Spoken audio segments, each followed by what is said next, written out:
ओम नमस्तेभ्यः ओम नमस्तेभ्यः ओम नमस्तेभ्यः। ओमकारं विद्युसंयुक्तं नित्यं ध्यायन्ति योगिनः कामधुमोक्षदं चेवि ओमकाराय नमो नमः।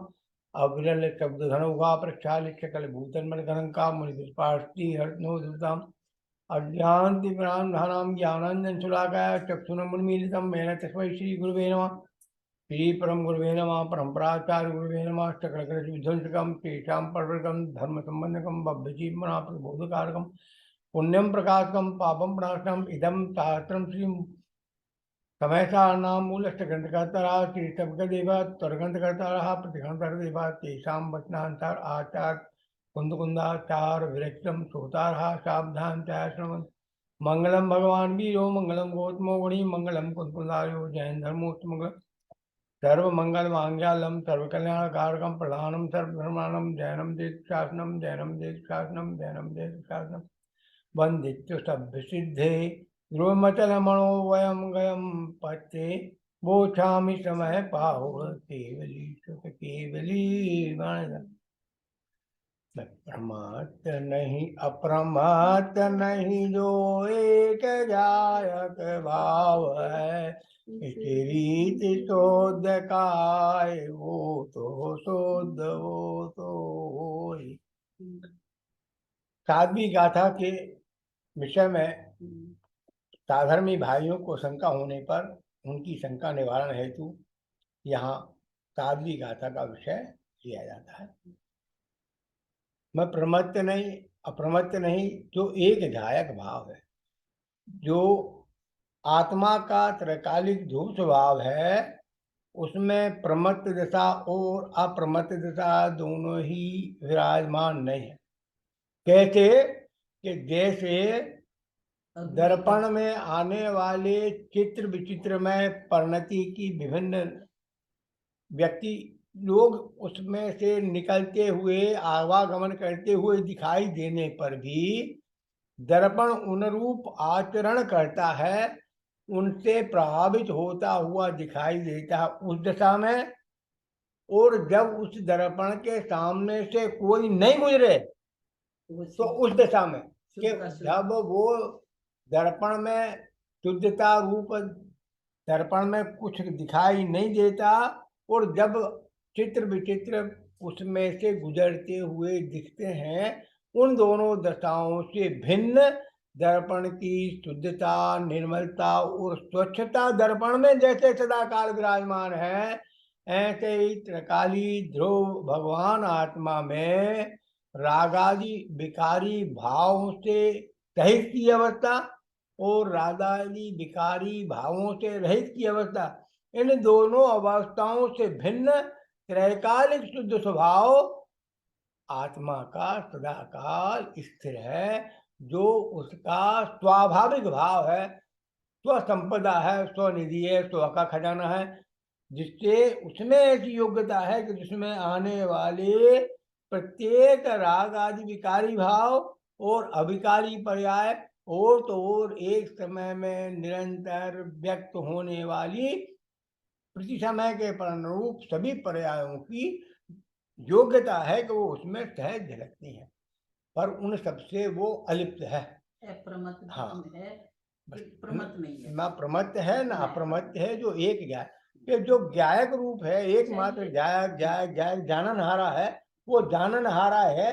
उसमें रागादि विकारी भाव आए तो उन्हें जान लेता है और सम्यक दर्शन ज्ञान से विभूषित दर्शन ज्ञान चाहे की पर्याय उन्हें जान लेता है। ऐसी जानने की योग्यता उसमें सहज त्रिकाल शुद्ध विराजमान। जैसे क्षीर नीर एक साथ मिल जाते हैं, इस तरह कर्म पुद्गल इसके साथ मिलने की कोशिश करते हैं, पर वो मिल नहीं पाते, नहीं मिलते अलग हैं, के अलग ही है, मिलते हैं पर कैसे मिलते हैं, अलग ही संयोग रूप संबंध की दशा है। हाँ। जैसे क्षीर नीर एक साथ मिलने पर एक जैसी मिली जुली अवस्था होने पर जहाँ नीर आएगा वहीं क्षीर आएगा, जहाँ क्षीर आएगा वहीं नीर आएगा। एक ही तवेली में आने वाले दोनों पानी युगपद एक साथ आने पर नीर और क्षीर भी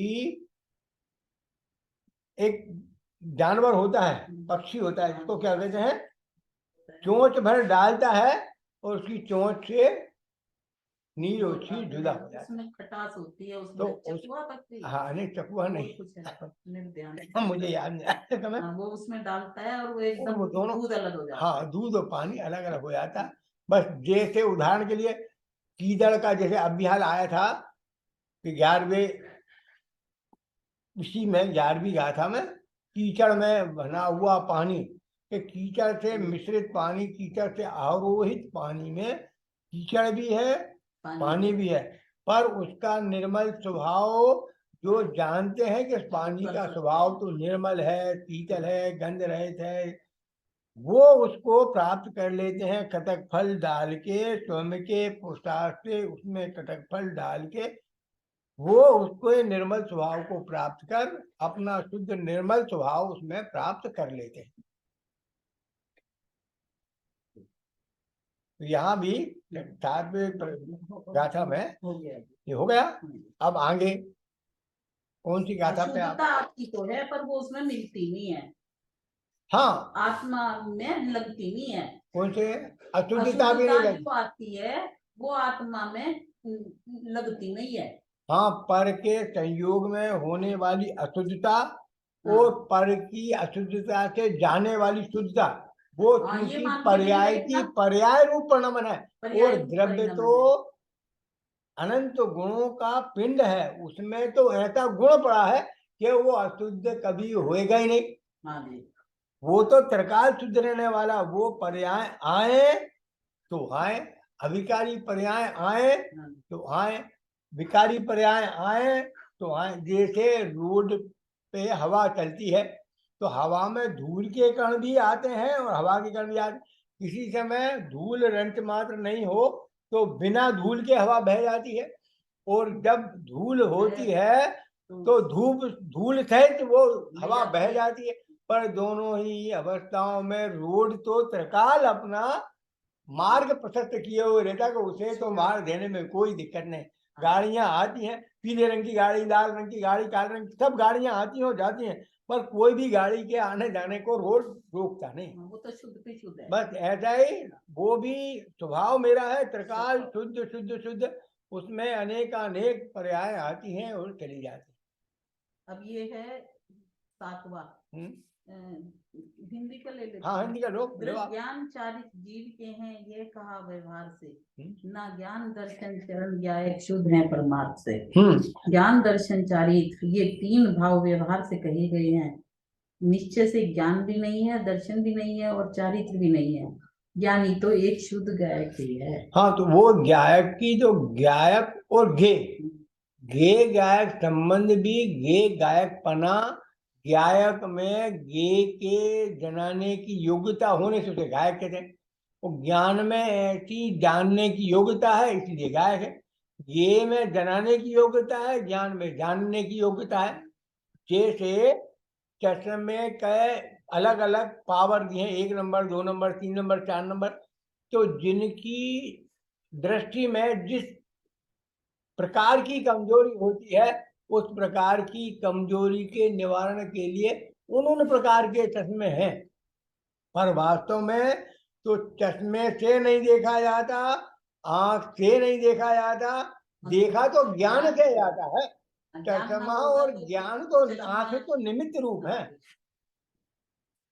अब इस गायक भाव के बंध पर्याय के निमित्त से अशुद्धता होती है, यह बात तो दूर ही रहो, इसके तो दर्शन ज्ञान चारित्र भी नहीं है, क्योंकि अनंत धर्मों वाले एक धर्मी में जो निष्णात सबसे नीचे है जी। हाँ 7वें का। हाँ तो यहाँ देखे, पलट लिया। हाँ उदाहरण के लिए देखें कि साहब उनके यहाँ बच्चों ने, हाँ ये वाला बहुत अच्छा है ये। हाँ अनंत पर्यायों को एक द्रव्य पी गया होने से जो एक है। हाँ ये अनंत पर्यायों को पीकर बैठा। मेरा ऐसा चैतन्य स्वभावी आत्मा है जो अनंत अनंत अनंत अनंत जो पर्याय जिसका ज्ञान का ज्ञान और जिनको पी के बैठा, जिसमें हर पर्याय को भुगत के आ चुका। हाँ जैसे समुद्र में अनेक नदियां आकर निरंतर आ रही, प्रभाव न छोड़ रही, कब से अनादिकाल से कब तक छोड़ेंगी, छोड़ती रही, परंतु समुद्र अपनी मर्यादा को लांघकर बाहर जाता नहीं, मर्यादा से बाहर आता नहीं, उसी प्रकार ज्ञान स्वभावी आत्मा अपने ज्ञान स्वरूप में निरंतर स्थिर रहता है।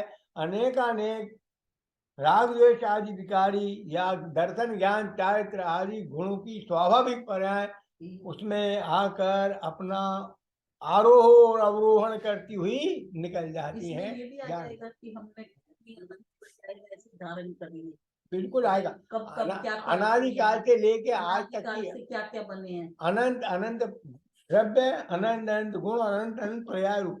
देखो, अपने साथ एक क्षेत्रावगाह में संबंध में प्राप्त होने वाली मनुष्य, देव, त्रियंत, नरकादि अनेकानेक गतियों में अनादिकाल से जीव ने जहाँ जहाँ जिस जिस क्षेत्र में, जिस जिस काल में, जिस जिस भाव और भव रूप में धारण किया, वो सब का सब सीन ज्ञान का गे निरंतर बनता रहा, पर उसके बावजूद भी उसके स्वभाव में से रंच मात्र भी हीनादिकता नहीं, फर्क नहीं पड़ा।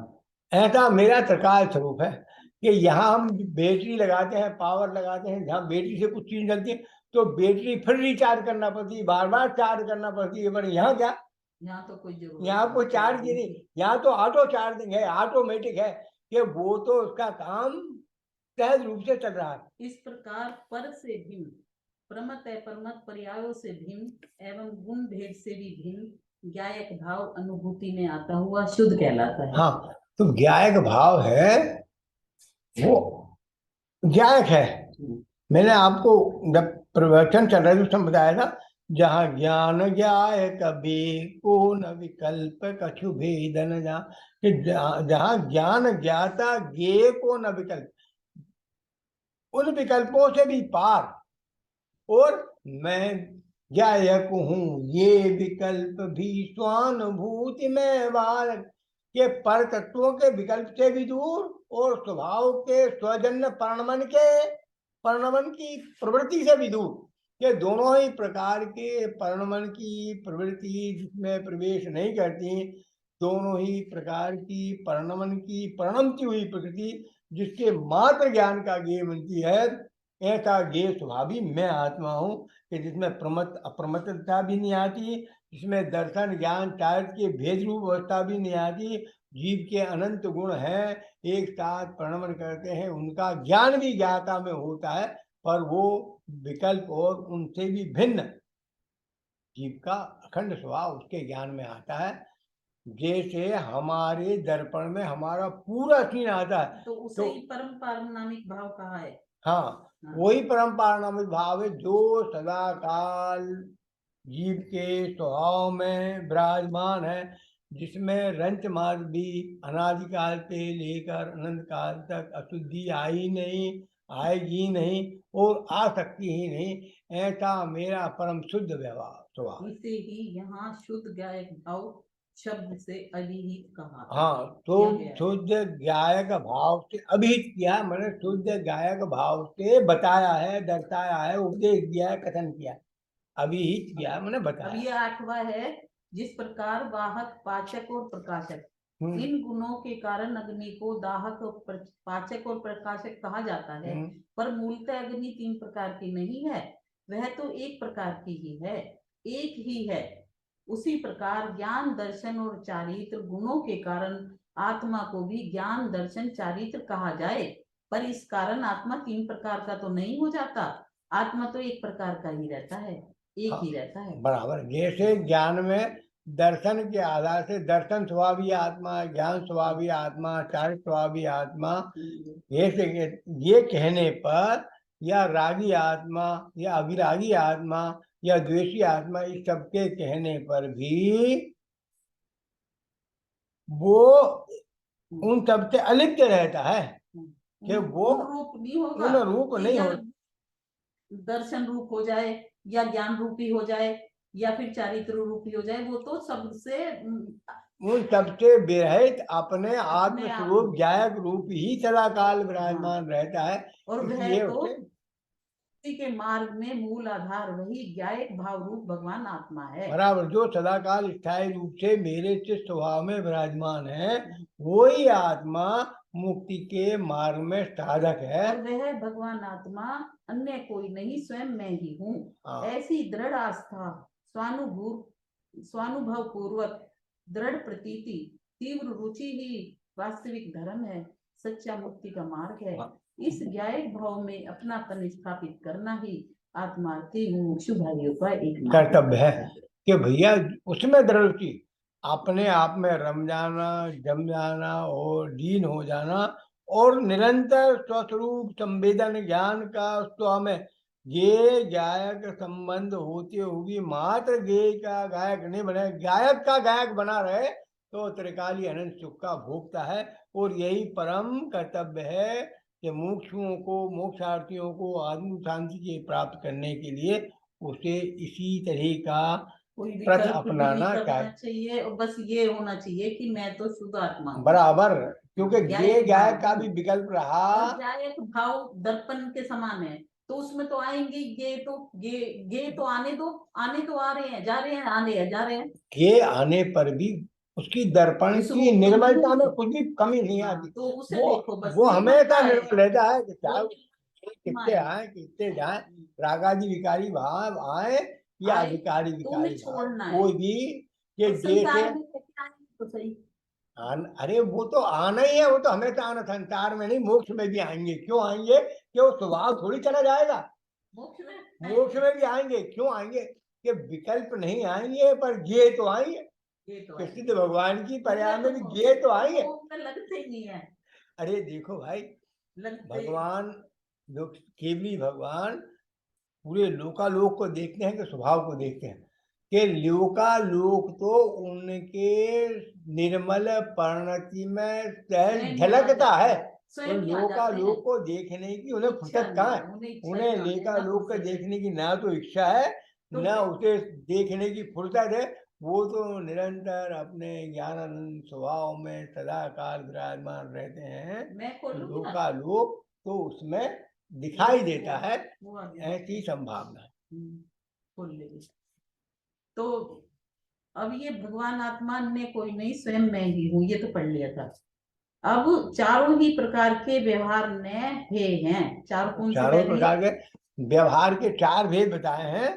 यहाँ चार प्रकार के भेद बताए।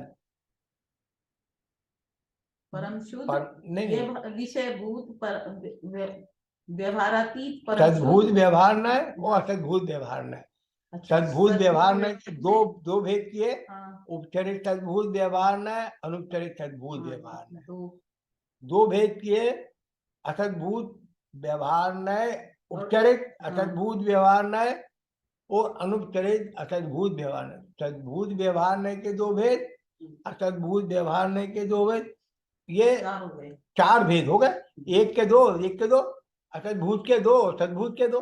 तो अब ये एक है किसके साथ? एक सद्भूत के साथ और एक असद्भूत के साथ।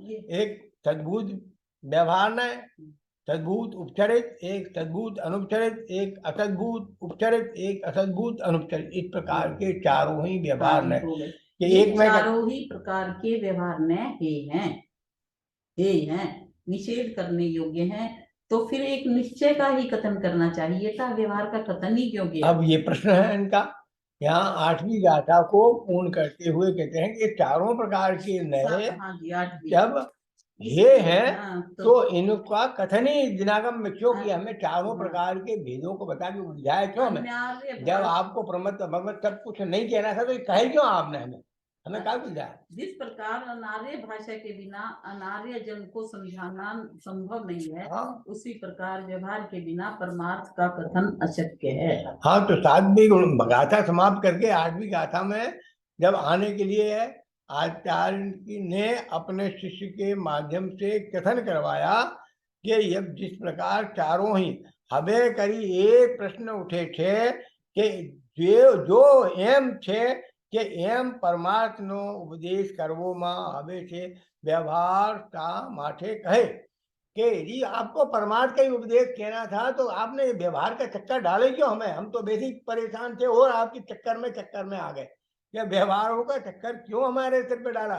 तब आचार्य केसरी कहते हैं जाना भी तकमध्यो अणमध्योसो अणमध्यम तम जिणादुग गाहिदुम सह व्यवहारेण विना परमत्सु देशना सकम भाषा अनार्य बिना न समदा नाविसत्यनार्य को व्यवहार बिन परमार्थ का उपदेश होए। 8वीं गाथा। हाँ जी, ये तो समझ में आ गया। असत्य क्या व्यवहार सुना, क्योंकि इस जगत में मलेच्छ के तथा व्यवहार ने मलेच्छ भाषा के स्थान पर होने से व्यवहार ने परमार्थ का प्रतिपादक है। हाँ। इसीलिए व्यवहार ने स्थापित करने योग्य भी है। अब ये कह रहे हैं कि जैसे कोई हिंदी भाषा न जानता हो, संस्कृत भाषा न जानता हो, प्राकृत भाषा न जानता हो, वो गुजराती जानता हो, हाँ, तो उसे तो गुजराती नहीं, तो अब उसे गुजराती में समझाना पड़ेगा। पर आपकी समझ में आए कि नहीं आए उससे काम नहीं चलेगा, पर उसे समझाने के लिए तो उसी भाषा का प्रयोग करना पड़ेगा।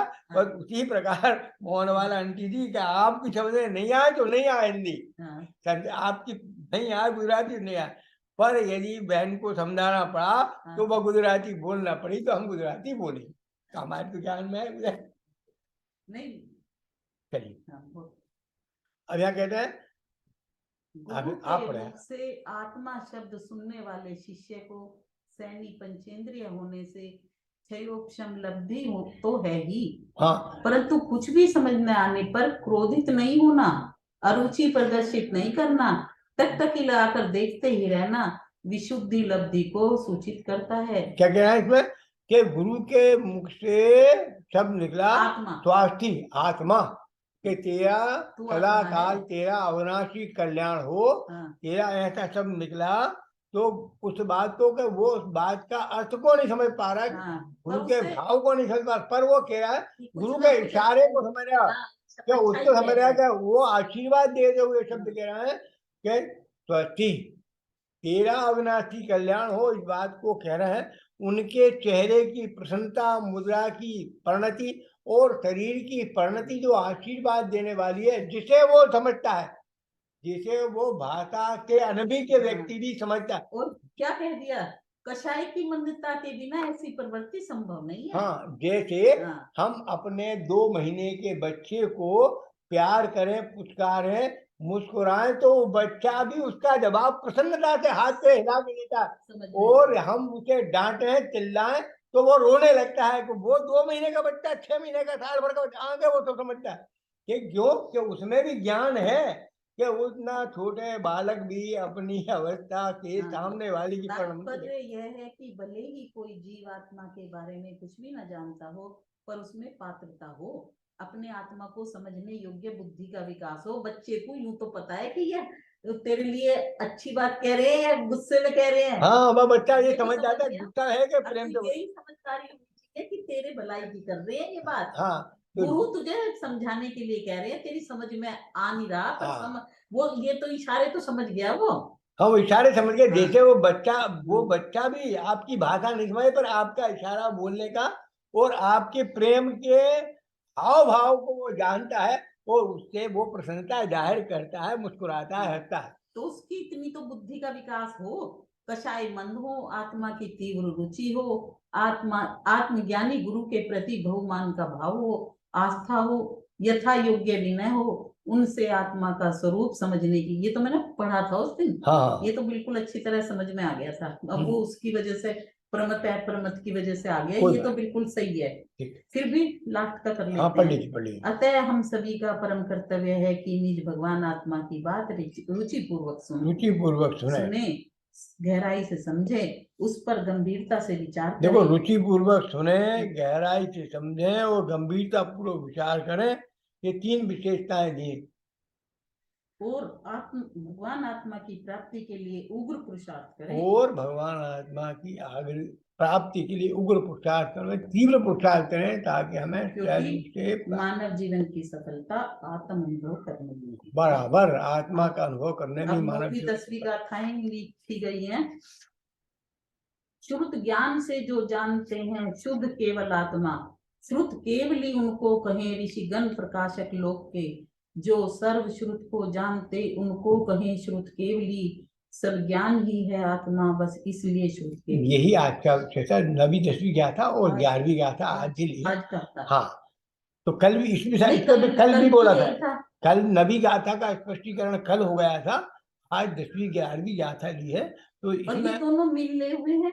हाँ, श्रुत ज्ञान से जो जानते केवल आत्मा, श्रुत केवली उनको कहे ऋषिगण प्रकाशक लोक के, जो सर्व श्रुत को जानते उनको श्रुत केवली कहे, सब ज्ञान ही है आत्मा बस इसीलिए श्रुत केवली। हाँ, ये दोनों गाथा परस्पर मिली जुली हैं, इसीलिए एक साथ भी दी हुई है कि ये दोनों एक दूसरे की पूरक गाथा हैं। पूरक गाथा के जो श्रुत केवली हैं वो ही लोकालोक को जानते हैं और अपनी आत्मा को भी जानते हैं। जो अपनी आत्मा को जानते हैं वही लोकालोक को जानते हैं, वही श्रुत केवली है। इन दोनों गाथाओं में इसमें परस्पर की पूर्णता व्याप्ति रूप है। जो एक को जानते हैं वो दूसरे को भी जानते हैं, जो दूसरे को जानते हैं वो। क्वेश्चन है जी इन 9वीं 10वीं के, मतलब ये तो समझ में आ गया। मेरा एक क्वेश्चन है कि जैसे तुष्मास भिन्नम बताया था, उन्हें कुछ नहीं आता था शिवमूर्ति मुनि को, तो वो चल दिए। उन्हें कुछ नहीं आता था तुष्मास भिन्नम, वो शब्द भी भूल गए। कोई दाल छिलका अलग कर रही थी, कोई तो माता बहन कर रही थी, तो पूछा आप क्या कर रहे हैं, आप ये क्या कर रही हैं? तो कह रही थी दाल अलग कर रही है, छिलका अलग कर रही है, तुष्मास भिन्न कर रही है। उसने कहा तुष्मास भिन्न कर, क्योंकि वो एकदम शब्द पकड़ में आ गया। बात है वो, और यही तो करना है मुझे, यही काम, ये बात याद आ गई कि यही बात है, यही बात है और यही मुझे उन्होंने कहा था। हाँ, यही इसका अर्थ ये है कि जैसे ये दाल से अलग छिलके कर रही है, ऐसे मुझे अपनी आत्मा को शुद्ध करना है, शरीर से अलग करना है।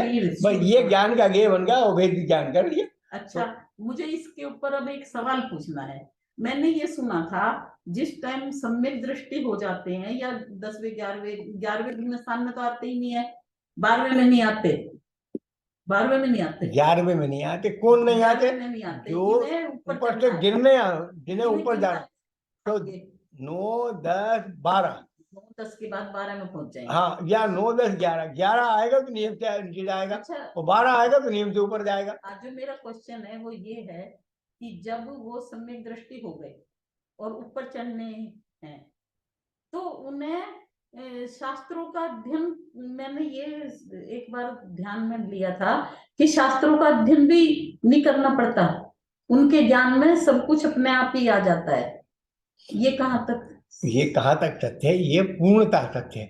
यहाँ भी यही बात कहें, यही विषय यहाँ है कि जो यहाँ एक इनका इसका पूरे का विषय, इसको पढ़े आप गाथा, बहुत शांति से पढ़े, पूरा समझ में आ जाएगा कि जो केवली है वही अपने स्वभाव को जानते हैं, अपनी आत्मा को जानते हैं, और जो अपने आत्मा को जानते हैं कि वो ही सब लोकालोक को जानते, क्योंकि यहाँ दोनों की मतलब ये ज्ञात, मतलब लोकालोक की और आत्मा की अभेदता दोनों में बताइए। जो लोकालोक को जानते हैं वो आत्मा को भी जानते हैं, जो आत्मा को जानते हैं वो लोकालोक को भी जानते हैं। पहली गाथा तो व्यवहार की तरफ से श्रुत केवली खरेज, आपकी बात में आप में पढ़ो नहीं, मैं गुजरात पढ़ता हूँ। श्रुत केवली खरेज शुद्ध केवल जान तो आत्मने, जो कपदीपकारा ऋषि सुत केवली तेने कहे, सुत ज्ञान तो जाने जिना सुत केवली तेनो कहे, तो ज्ञान आत्मा होई ने सुत केवली थे नी कहे। देखो मतलब तो है इसमें मेरा ये समझिए कि मतलब अगर इनमें मैं ध्यान से, मन से और बहुत लगन से अगर इन्हें बार बार पढ़ा जावे तो ये, और पढ़ने को जो चीज है बस इतने से ही कल्याण हो जाए, बराबर हो जाए। जब उसका आत्मा को जानना है बस, जब उस मुनिराज का मातु भिन्नम से ही कल्याण हो गया, तो मैं भी बहुत कुछ नहीं करना। और ये अरे अल्प से अल्प ज्ञान हो, पर ये ज्ञान का ये बन जाए कि शरीर अलग है और आत्मा अलग है, बस हो गया धर्म। कि निज को निज में पा लिया बस हो गया धर्म, और निज को निज में ध्या लिया बस हो गया धर्म। कि क्या करना है कि तेरे को अपने अनंत गुण द्रव पर्यायों के प्रत्यमय के परिणमन करती हुई ज्ञायक दशा को ज्ञेय बनाना है, ज्ञायक दशा को ध्येय बनाना है, ज्ञायक दशा को अपने ध्यान में लेके, ज्ञान में लेके, आचरण में लेके अनुभूति करना है कि मैं तो एकमात्र शुद्ध निर्मल दर्पण की तरह। श्रुत ज्ञान भी आत्मा ही है। हाँ, वो सर्वश्रुत ज्ञान का भाई, क्योंकि सब सब श्रुत का भी कथन किसके लिए है? नहीं है कि ज्ञान ये है, ये ज्ञान नहीं है, सर्व ये ज्ञान जो है, इसमें जो ज्ञान है वो भी आत्मा ही है। वो इसलिए आत्मा है कि सर्वश्रुत को जानते हैं, वो सर्वश्रुत के माध्यम से उसका ज्ञेय क्या है कि उसका ज्ञेय और श्रद्धेय एकमात्र शुद्ध आत्मानुभूति है ना। आत्मा को ज्ञेय बनाना, आत्मा को ध्येय बनाना, सर्वश्रुत के माध्यम से भी क्या करना है?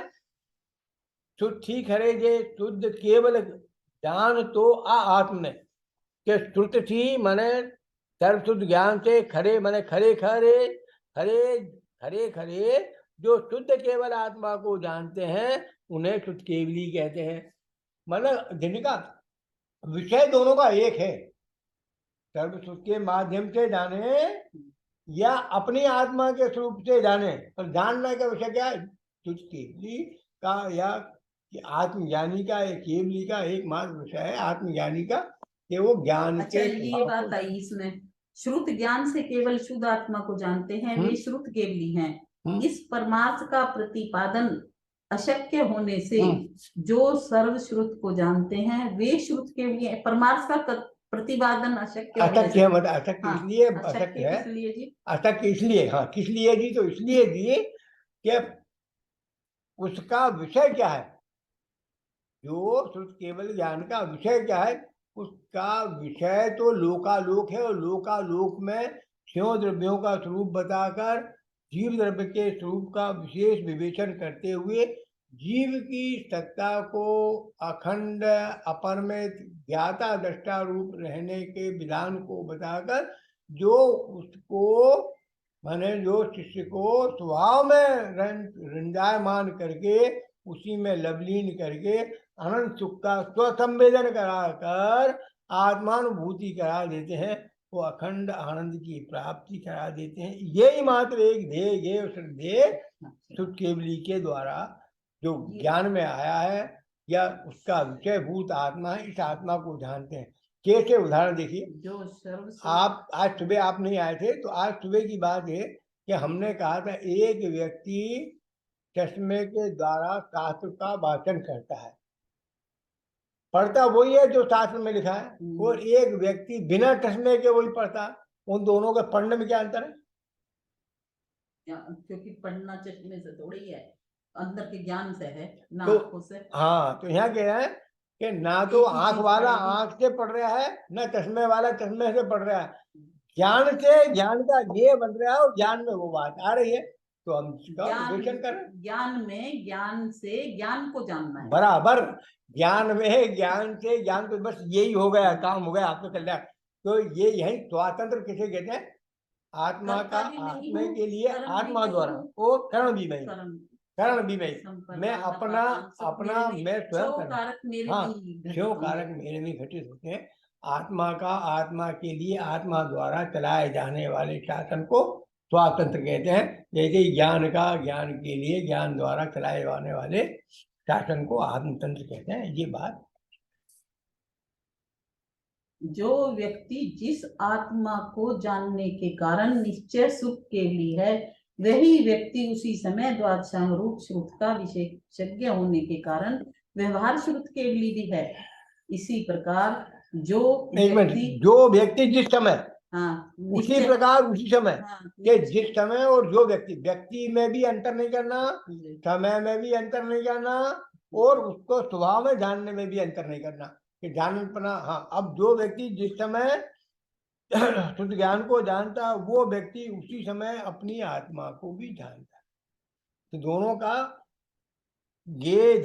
एकमात्र विषय वस्तु है। इसी प्रकार जो व्यक्ति जिस समय द्वादशांग का पाठी होने से व्यवहार श्रुत केवली है, वही व्यक्ति उसी समय आत्मज्ञानी होने से निश्चय श्रुत केवली भी है। बराबर। उसमें ना व्यक्ति भेद है और ना समय भेद। हाँ, तो वो यही बात कहते हैं, जो व्यक्ति जिस समय, मतलब वो आत्मज्ञानी भी है और जिसमें श्रुत केवली हो गया वो आत्मज्ञानी भी हो गया, आत्मज्ञानी हो गया। ये नियम है कि देखो, तो वो उसमें कोई भेद कहाँ रहा फिर? बस भेद श्रुत केवली मतलब आत्मज्ञानी, आत्मज्ञानी मतलब श्रुत केवली। बराबर बराबर, यही बात यहाँ बताना है कि इसका मतलब, जैसे एक 60 साल की माता जी एक रसगुल्ले को खाए और एक 5 साल का बच्चा एक रसगुल्ले खाए, एक 50 साल का जवान खाए, तीनों ने उसके अनुभव को कहा। अब वो 5 साल का बच्चा कैसा बोल सकता है? बात तो वही है कि कहना नहीं आए तो नहीं आए, पर अनुभव तो उसे और बताएंगे सब अपनी अपनी भाषा में।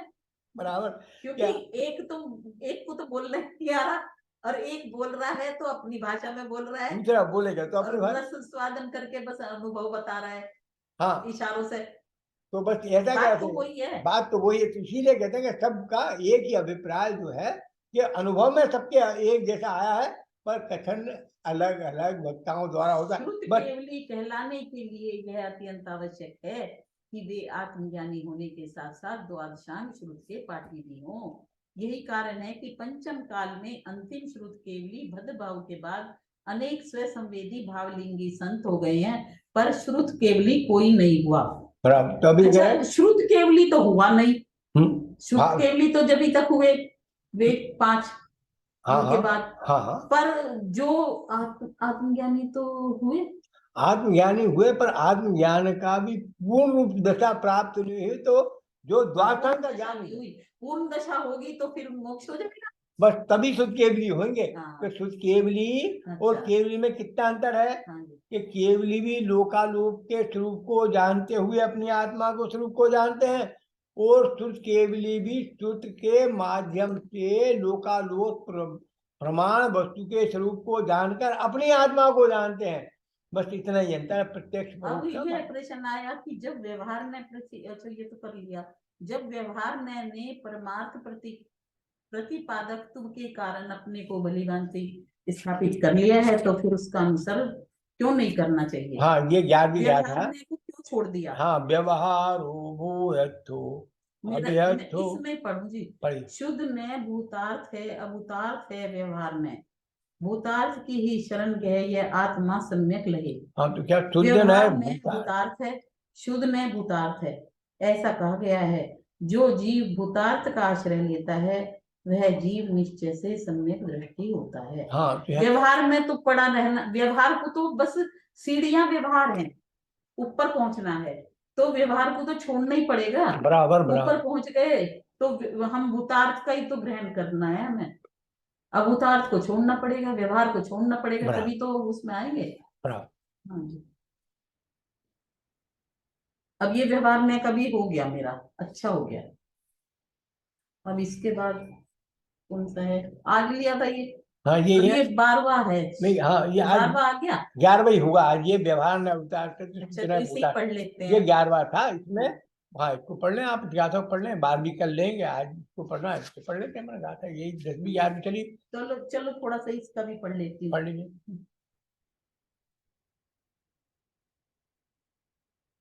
10वीं 11वीं गाथा शुरू करिए।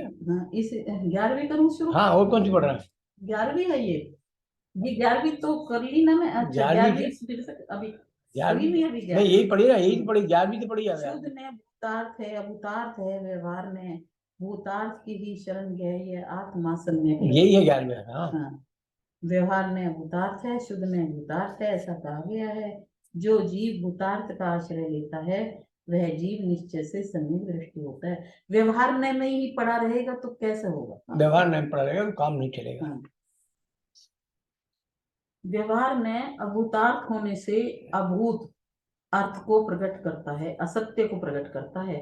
एक शुद्ध में ही भूतार्थ होने से सत्य अर्थ को प्रकट करता है। अभूत माने जो विराजमान नहीं, जो है नहीं उसको, वो भूत माने जो है, साक्षात है उसको। अब वही कीचड़ और जल का आ गया। हाँ, यही था कि ये निर्मल स्वभाव यद्यपि प्रबल कीचड़ के मिलने से आच्छादित है निर्मल स्वभाव जिसका, ऐसे समल जल का अनुभव करने वाले एवं जल और कीचड़ के विवेक से रहित अधिकांश लोग तो उस जल को मलिन ही अनुभव करते हैं। वे यह नहीं समझ पाते कि स्वभाव से तो जल निर्मल है, मलिनता तो मात्र संयोग में है। इस कारण वे जल को ही मलिन मान लेते हैं। तब तथापि कुछ लोग तो हाथ से डाले हुए कतक फल के पड़ने मात्र से उत्पन्न जल कीचड़ के विवेक से अपने पुरुषार्थ से प्रकट किए हुए निर्मल स्वभाव से जल को निर्मल ही अनुभव करते हाँ, हैं। अपने वो पुरुषार्थ उन्हें से वो, पता है, जिन्हें पता है वो ये डालेंगे, जिन्हें पता है वो डालेंगे, और उन्हें पता है कि ये जल अलग है, कीचड़ अलग है, बराबर, जिन्हें पता जितना है। भी मिल गया हो, पर ये एक दिन अलग होना है, नहीं, हो अलग है, जाएगा। अलग है भाई, होना होना ही है, वर्तमान में अलग है, मिश्रित कीचड़ वर्तमान होने अवस्था पे तो भी, वर्तमान अवस्था तो कीचड़ वाली है। कीचड़ वाली होने पर भी स्वभाव की दृष्टि से हम देखेंगे तो ये निर्मल ही है। जल कि अलग है, जैसे जल अलग है, निर्मल है जल। जैसे तराप, हमारे हम कोई माता बहन जब कोई जेवर बेचने जाती हैं हाँ, वो तो तो वो एकदम कहती हैं देख कि हाँ, लेगा। देखने के बाद बताए ये 80 टन से, 90 टन से, 70 टन से, 75 टन से, 65 टन से, वो कितने का कि हम क्या, ये क्या होता टन। जो पैसे देता है शराब, तो उसके पैसे के देगा जो सोना है, इसके अलावा जो खोट है, मेल है, खार है, तो उसके पैसे नहीं देगा। तो कितना कम है, और यदि आपको नहीं समझ में आया तो भैया सोना शुद्ध करा लो, उसके पैसे ले जाओ। तो उसको उस हिसाब से समझ में आता है तो फिर वो दे देता है ग्राहक, को नहीं समझ में आता तो नहीं देता। निर्मल बना लेते हैं जो स्वयं के हाथ से कतक फल डालकर मैले जल को इतना निर्मल बना लेते हैं कि उसमें अपना पुरुषाकार भी स्पष्ट दिखाई देने लगता है। हाँ, निर्मल मतलब पानी जो गंदा है उसे इस पर्याय से कर दिया, इस पर्याय में इतना निर्मल बना लेते इस कैसे, पर्याय को ही निर्मल कर लेंगे वो, इसी पर्याय को उन्हें निर्मल, स्पष्ट दिखाई देगा अपना पुरुषाकार। बस इसलिए क्योंकि वो उतना जल निर्मल कर लिया उसने कतकफल द्वारा, भेद विज्ञान के द्वारा। जिसमें ये पूरी गाथा अपने स्वभाव पर लगी। जिस जो जीव जीव और अजीव का भेद जानता है, उस मोक्षार्थी जीव ने कर्म उद्गल परिणामों को और आत्मा के प्रदेशों को, जो अलग अलग स्वभाव जानने से एक ही उत्पत्ति के कारण रागादि विकारी भाव है, और एक अपने स्वभाव की निर्मल परिणति से उत्पन्न होता है, इन दोनों में अंतर है, ऐसा जो जानते हैं वो रागादि विकारी भावों के पर्याय में होते हुए भी उसको अशुद्ध अवस्था में जानकर उसके विरह शुद्ध अवस्था वो परमन करते हैं। जैसे उस मनुष्य, जल को पीकर निरोग रहते हैं, हाँ, आरोग्यता का आनंद लेते हैं, क्योंकि उन्हें मालूम है, उन्हें तो शुद्ध कर लिया। कैसे शुद्ध करना है। हाँ, जैसे बाहर में कोई रोगी व्यक्ति रोग का इलाज कराने कौन जाता है, रोगी। क्यों इलाज कराता है, उसे मालूम है कि इस रोग का मैं इलाज कराऊंगा और ये रोग ठीक हो जाएगा, और ये रोग मेरा स्वभाव नहीं, मैं निरोगी स्वभाव हूँ, ये जानने वाले व्यक्ति ही अपने निरोगी स्वभाव को अपनी वर्तमान पर्याय में लाने के लिए बुद्धिपूर्वक प्रसार करके दवा अंगीकार करता है, और उसके पश्चात जो दवाई नहीं खाएगा तो वो ठीक हाँ, कैसे होएगा। तो पथ्य का भी सेवन करता है, दवाओं का भी सेवन करता है, कुपथ्य का सेवन नहीं करता, वो ही व्यक्ति अब होगा, ठीक होता है। पर उसमें यह शर्त है कि निरोगी स्वभाव को जानने वाला हो, मेरी वर्तमान पर्याय मलिन है ये जानता हो, और ये मलिनता पर्याय मेरे में होते हुए मेरा हित करने वाली ये जानता हो, वही उसे निर्मलता को लाने इसी का प्रकार प्रबल कर्मोदय के संयोग से सहज एक ज्ञायक भाव तिरोभूत हो जाता है। हाँ, अब ये तो अगर अभी उदाहरण दिया था, अब सिद्धांत की बात करें। जिस प्रकार कतक फल खाद मिश्रित कीचड़ के मिश्रित जल होने पर भी वो निर्मल स्वभाव दिए हुए है, जो जानता है वो निकाल लेता है, जो नहीं जानता वो नहीं निकाल पाता। उसी प्रकार रागादि मोह आदि विकारी भावों से क्या प्राप्त है, कर्मोदय के संयोग से सहज एक ज्ञायक भाव तिरोभूत हो जाता है। प्रबल कर्मोदय से, प्रबल कर्मोदय के उदय के संयोग से सहज एक ज्ञायक भाव तिरोभूत हो जाता है, हो गया है ऐसा जीव, ऐसा आत्मा का अनुभव करने वाला एवं आत्मा और कर्म के विवेक से रहित ऐसा आत्मा का अनुभव न करने वाला आत्मा और ऐसा अनुभव करने वाला आदमी, कि एक तो रागद्वेषी मोही विकारी जीव को अनुभव करता है और एक कहता है रागी द्वेषी मोही विकार मोहित नहीं है, जो व्यवहार में मोहित नहीं है, ऐसे चित्त वाले अधिकांश लोग तो आत्मा को नहीं, अच्छा, जो व्यवहार में मोहित है, ऐसे तो लोग आत्मा को अनेक भाव रूप अशुद्ध ही अनुभव करते हैं। यहाँ दो प्रकार के जीवों की बात है। एक तो वो जीव जो अपने आत्मा को अशुद्ध अनुभव करके रागी द्वेषी मोही कामी क्रोधी होकर संसार में भ्रमण करके अनंत दुखी हो रहे हैं, और एक वो जीव जिन्हें मालूम है कि मेरी वर्तमान पर्याय में राग द्वेष मोह आदि विकारी भाव हैं, पर ये विकारी भाव मेरी आत्मा का स्वभाव नहीं है और मेरे ज्ञान दर्शन आदि गुणभेद रूप व्यवहार हैं। ये मेरे में गुणभेद होते हुए भी मैं तो अभेद एक आत्मा हूँ, शुद्ध आत्मा हूँ, त्रिकाल निर्मल हूँ। जो ये जानता है वह जीव अपने निर्मल स्वभाव को एक पुरुषार्थ के द्वारा प्रकट किए गए सहज एक ज्ञायक भाव को शुद्ध अनुभव करते हैं। एक पुरुषार्थ के द्वारा सहज एक ज्ञायक स्वभाव को अनुभव करते हैं, और एक ज्ञायक भाव रूप ही अनुभव करते हैं, अनेक भाव रूप नहीं करते। बस जो एक भाव रूप एक ज्ञायक भाव रूप अनुभव करते हैं उन्हें निर्मलता की प्राप्ति होती, शुद्धता की प्राप्ति, अनंत आनंद का वेदन। एक ही जाने रम रही एक ठोर, सबल विमल न विचार ये यही शुद्धि नहीं हो। इसीलिए कर्मों से भिन्न आत्मा को देखने वालों को व्यवहार ने अनुसरण करने योग्य नहीं। इसीलिए कि व्यवहार ने छोड़ने योग्य किसके लिए है?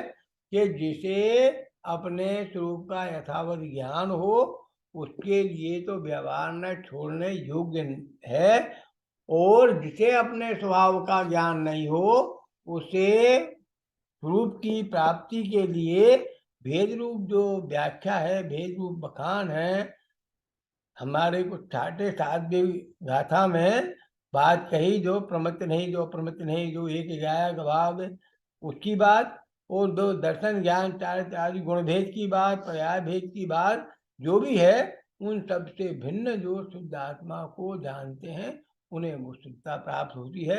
और जो उस निश्चय को नहीं जानते हैं तो व्यवहार को प्रतिपादन इसलिए किया है कि व्यवहार के माध्यम से निश्चय स्वरूप का प्रतिपादन करके निश्चय स्वरूप को प्राप्त करके शुद्धता को प्राप्त करे और अनंत आनंद सुख को भोगे।